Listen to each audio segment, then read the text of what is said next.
Hi guys, I'm Sam from the Unity of Life and welcome back to my channel. And if you are watching this video, then you've probably seen all my other videos, so I thank you for coming back. I really appreciate it. Because it can't be that entertaining listening to me witter on about something that I don't have an awful lot of knowledge about. Well, when we're talking about F1, that is when we're talking about animals. I do have quite a bit of knowledge of that and I do know what I'm talking about. However, this episode is on Drive to Survive, Season 3, Episode 8, which all happened in 2020. And if you would know this if you watched my last video, but this is all on McLaren. So, what was going on with McLaren? So, they had signed Carlos up into the team, and it appeared that Carlos and Lando, they had this great relationship, more like brothers, that kind of relationship. They just seemed to be really close. They seemed to have a friendship where they could wind each other up a little bit. It was all in good fun and good humour and a little bit of banter, and they were fine.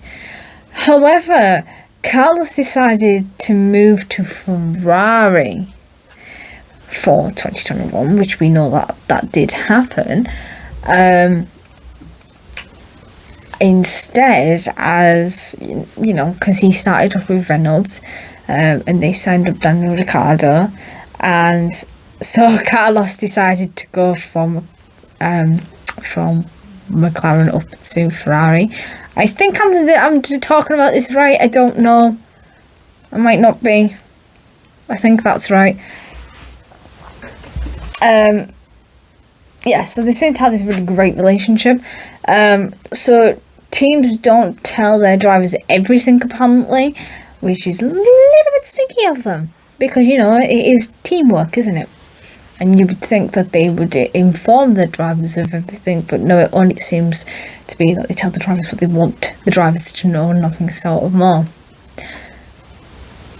So they don't tell them everything. Purely, it's a little bit of a statutory thing in case they go to a rival team, which it does kind of make sense. But then you would think that by the time they get to the other team, a rival team, that the strategy of their previous team would have changed. Because it's a whole season later, they have a complete different car. So, it doesn't make an awful lot of sense. And Lando, he became much more confident in his driving abilities. And he actually put a lot of pressure on Carlos, because he was actually somebody that he could actually compete with against now. So Carlos was told that to let Lando in front of him, which obviously Carlos wasn't happy about. We've mentioned this a few times already in some of these videos, that teammates don't like being told to let that other teammate through. They just, because they want to win the race, they want to get onto that podium, they want to prove that they're the number one driver, that they're the best driver in the world. And so to be told to slow down and let your teammate pass has got to be absolutely gut-wrenching. It has to be frustrating, and of course no driver in the world is going to be happy with that at all.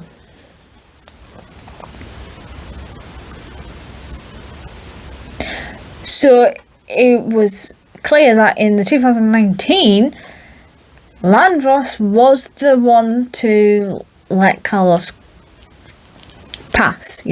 He was the one that got told to let Carlos pass all the time, and now these roles had obviously been switched, which caused some tension between these once friends, that they were really close friends and everything. It caused a lot of tension between the two, especially when Landros kept beating Carlos in the race. He kept getting high positions to him, and I think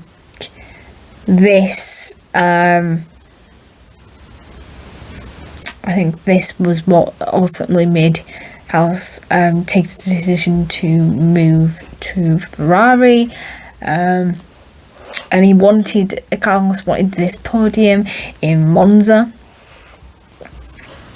to impress Ferrari. He didn't care. I don't think he really cared if he was first, second, or third. The first was probably his ideal goal. He finished second because he just went on that podium, and the top 3 drivers are the ones that are on this podium.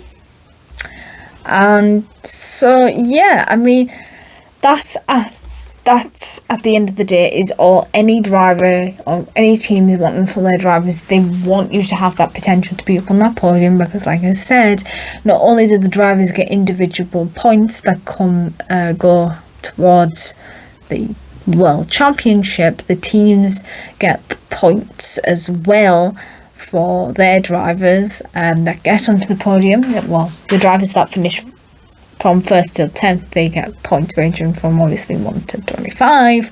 And I think they combine the points of both their drivers for the Constructors' Championship. I believe that's how it works. I could be wrong. I'm not completely and utterly sure, but yeah, so that's why they are wanting drivers that are going to be up onto that podium, and they're going, because it's going to serve that team really well. Because if you win the Constructors' Championship, you're known as one of the better teams in Formula 1, because there's 20 teams, and you really want to be the top dog. But because there's like 20 teams and stuff, there's obviously a lot less opportunities, because there's 20 seats as well. Not 20 teams, sorry, there's 10 teams.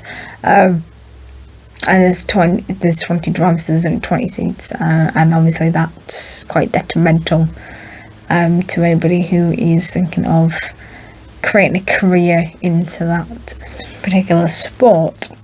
So that's sort of all I have for today. I know it's a little bit short, but in the next episode, which is episode 9, this is where we're going to talk about the horrific crash that Grosjean went through at his very last race for Haas, and we are then going to be moving on to the last episode of this series. We'll be talking about Drive to Survive for a little while, because we can't now, because we'll be all caught up there.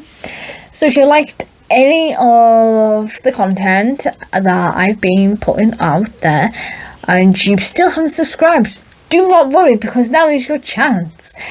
Click my face and you'll be able to subscribe.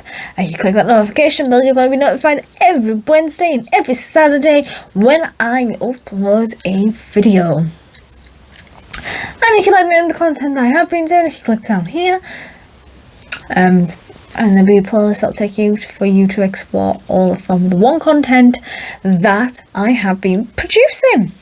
And hopefully, if you want, you can put a comment in the comment section. You can even have a debate amongst yourselves about what you think was going on in this episode, or how you think things should have gone. If you think Carlos made the right decision from ditching McLaren and going to Ferrari.